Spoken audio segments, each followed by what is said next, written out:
Selamat datang saya ucapkan kepada semua para penonton yang menonton video ini. Nama saya Muhammad Takif bin Akmashah dan tujuan utama saya melakukan video ini adalah untuk menunjukkan penggunaan Google Doc dengan cara yang efektif dan dapat membantu sedikit sebanyak penonton yang mengalami kesukaran semasa menggunakannya. Jadi pertama sekali saya akan menunjukkan senario yang orang kata sering berlaku di dalam masyarakat kita. Ini tentang kawan saya bernama Salman. Dia seorang pelajar di Universiti Teknologi Mara dan dia mengalami kesukaran apabila dia mendapat tugas assignment yang pertama dia oleh lecturernya dan assignment itu perlu dilakukan dalam Google Doc. Jadi Salman mengalami kesukaran dalam menggunakan Google Doc dengan baik dan antara kesukarannya adalah dia tidak dapat memasukkan gambar dengan baik, dia tidak dapat memasukkan table of content atau membina table of content dengan kemas, dan dia juga tidak dapat memasukkan citation using Paperpile, dan last sekali dia tidak dapat memasukkan header, footer dan page number. Jadi saya harap video ini akan membantu, akan menunjukkan cara-cara penggunaan. Saya harap video ini akan membantu kepada orang atau penonton yang mengalami senario yang sama. Jadi saya akan mulakan. Pertama, kita akan buka Chrome dan kita akan pergi ke sebelah kanan skrin kita. Di bahagian atas terdapat 9 titik. Jadi tekan 9 titik itu. Jadi kita akan terjumpa Google Doc. Tekan Google Doc. Jadi seperti yang kita tahu, kita ingin melakukan assignment. Jadi resume letter semua ni tak boleh. Jadi kita pilihlah blank. Okey.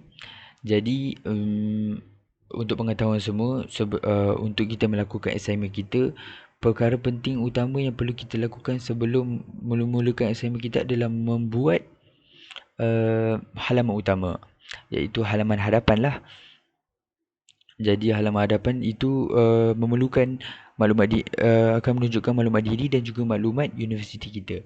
Jadi kita perlu, pertama sekali kita akan memasukkan logo utama universiti kita lah.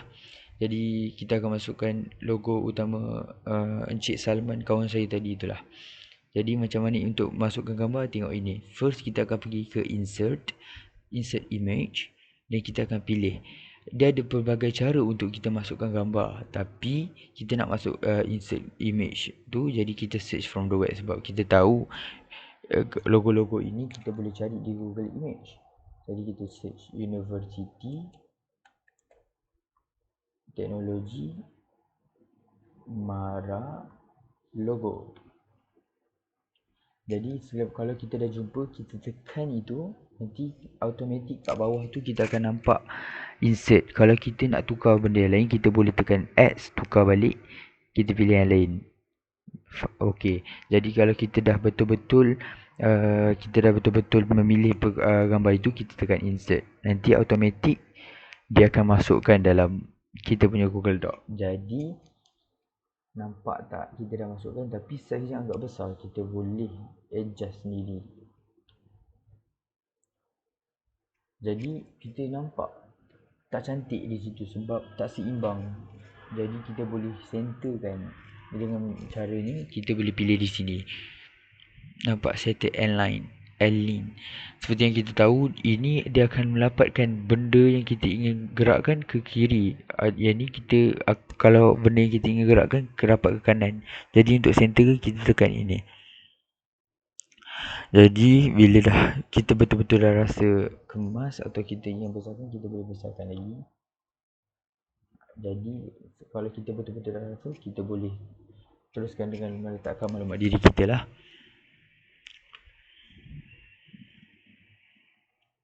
Jadi kita mulakan masukkan maklumat diri kita. Saya akan masukkan maklumat Encik Salman lah sebab ini sebagai contohnya. Jadi ini adalah maklumat Encik Salman. Jadi seperti kita tahu, kalau untuk mencantikkan lagi, untuk untuk melengkapkan lagi halaman hadapan kita, kita boleh juga letak gambar kita supaya lagi mudah orang kesan hasil kerja siapa.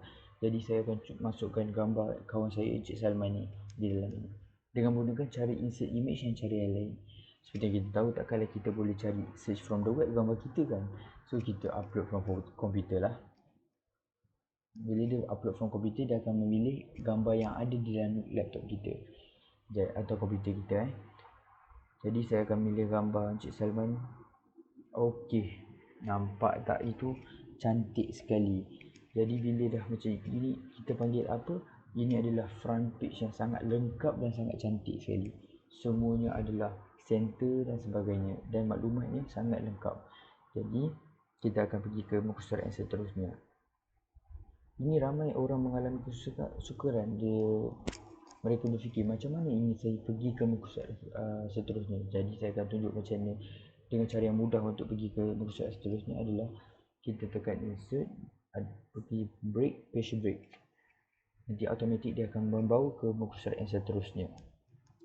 Jadi saya mulakan dengan memasukkan contoh assignment yang saya telah siap. Sebagai contoh, okey.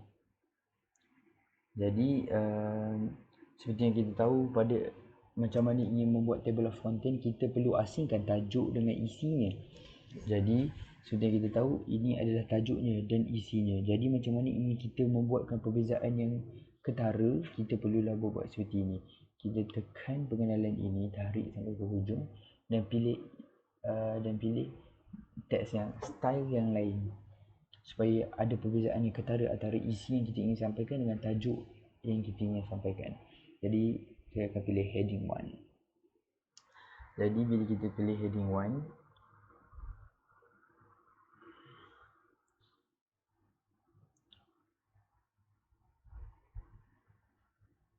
ini tajuk dia adalah definisi. So kita buat heading 1 juga supaya ada perbezaan. Jadi saya pilih heading 1 jugalah. Lepas tu saya akan tunjuk kenapa saya memilih heading 1.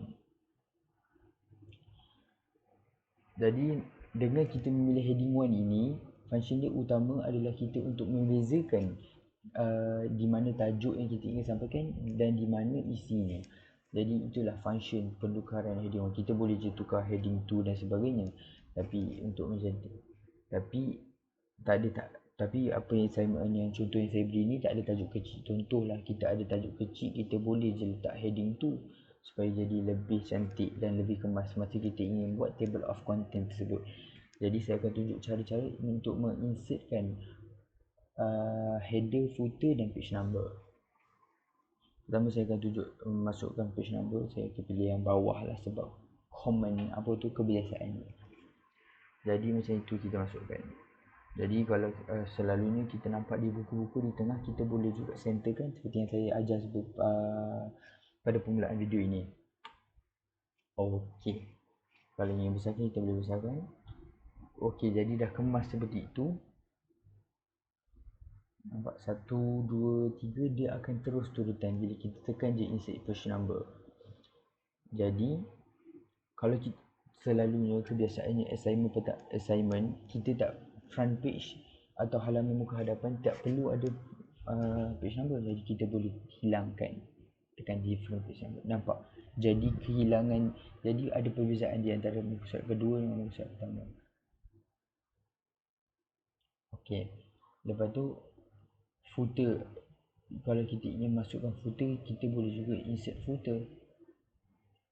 Sebab page number ni, ini pun dikira sebagai salah satu footer. Okey. Jadi bagaimana untuk kita insert header? Okey, begitulah kita ingin insert header. Jadi jika kita ingin insert header yang cantik, apa-apa saja kita boleh letak dan header ini akan ada di semua page. Jadi kita boleh pilih untuk ada sahaja di page itu atau kita boleh pilih untuk tak ada di page itu. So saya akan insert image untuk sebagai contoh pada header kita. Saya pilih daripada komputer kita. Ini contohnya.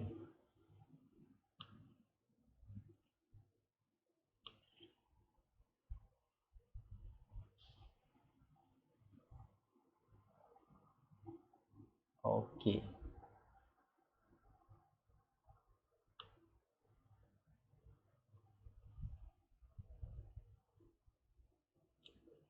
Jadi bila kita tekan tu, automatik semua saja muka surat ada header tersebut. Sama seperti footer yang sebentar tadi yang kita buat dengan menggunakan contoh footer yang lain seperti page number. Page number adalah salah satu footer. Jadi apabila kita letak, kita boleh saja untuk letak di muka surat pertama saja, seperti kita boleh tukar setting dia kepada different first page. Jadi semua ada kecuali first page tak ada. Okey. Kalau kita nak ada semua kita boleh juga, tapi selalunya muka hadapan ni kita perlu letak sangat kemas lah supaya tidak mengganggu apa-apa. Jadi macam itu. Dan last sekali saya akan menunjukkan kedua terakhir saya akan menunjukkan macam mana ingin membuat table of content. Jadi seperti yang kita tahu, sebelum apa-apa isi kita ingin letak, benda yang paling penting sekali kita kena letak table of content isi. Table of content ni atau kata lainnya maklumat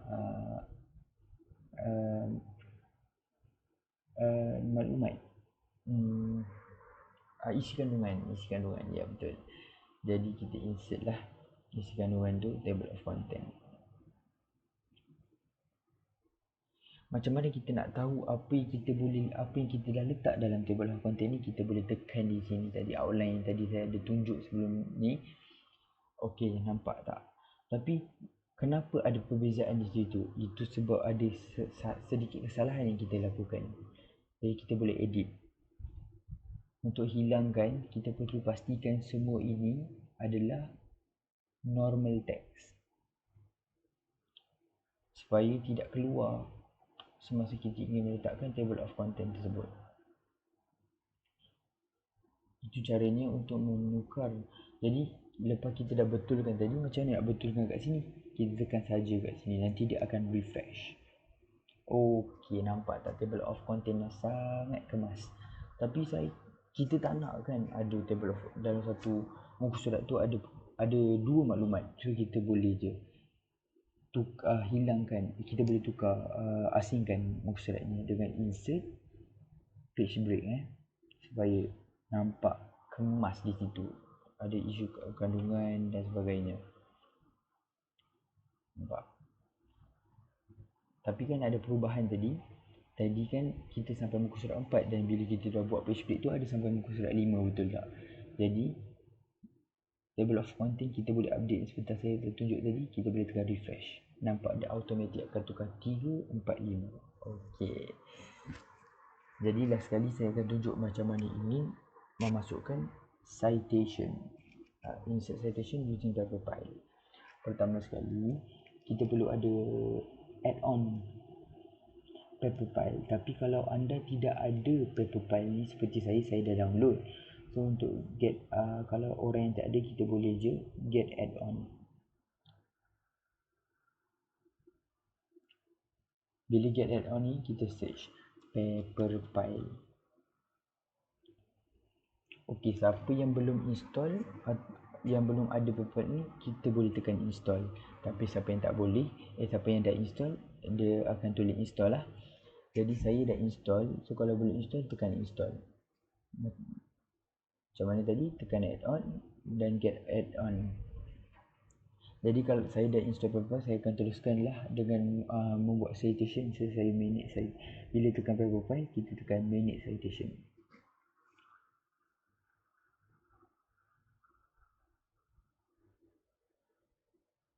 Okey, dia loading jap ya. Okey, lepas tu kita buat citation ini adalah maksudnya references yang kita ingin buat. Maksudnya apa yang kita dapat ni, tajuk ni kita ingin letak di mana references yang kita lakukan dalam internet yang kita buat. Jadi tujuan utama paper file ni adalah kita ingin meletakkan sumber maklumat kita berdasarkan isi yang kita tulis tu. So kita nak tunjuk mana kita dapat maklumat tersebut. So kita seperti ini, saya sedang bercakap kaedah mengatasi gejala fitnah. So search saja kaedah mengatasi gejala fitnah. So ini adalah sumber maklumat yang saya dapat dalam melakukan isi tersebut. So macam mana saya ingin citation, saya tekan di tempat tersebut dan saya tekan cite ni, dan dia akan terkeluar macam tu.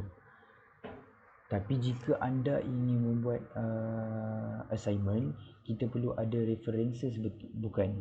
So untuk membuat references terus, macam mana kita nak buat references sekaligus dengan letak citation, kita boleh juga dengan menggunakan cara yang lain. Kita perlu tukar jadi kita tukar kepada APA, citation style APA, dan lepas kita dah tekan tu, kita tekan update citation dan bibliografi. Dengan formatting je. Jadi bila kita tekan automatic di bawah sekali, dia akan ada references-nya. So dengan cara ini, assignment yang awak ingin buat akan menjadi lebih lengkap dan sangat cantik. Jadi kalau kita nak buat lagi cantik, kita boleh je tukar dia ke muka surat lain, sebab kita nak satu muka surat satu maklumat supaya lebih kemas dia. So kita buat macam tadi, page break. Okay, lepas tu kita tulis. Okay, macam tu. Kan cantik tu. So macam tu lah kita menggunakan Paperpie untuk manage citation. Saya tunjukkan sekali lagi macam mana ya. Ini tentang contoh isu fitnah. So saya tekan di situ. Saya search contoh isu fitnah.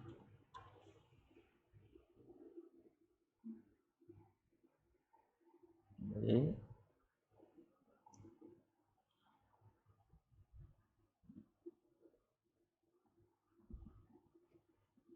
Mana yang saya cari tadi? Contoh fitnah.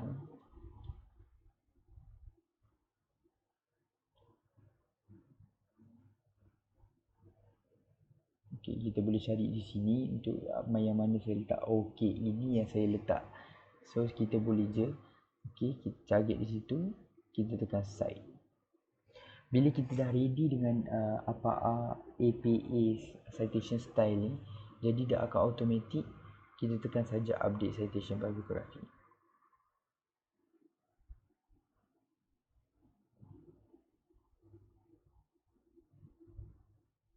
Jadi bila kita menggunakan citation APA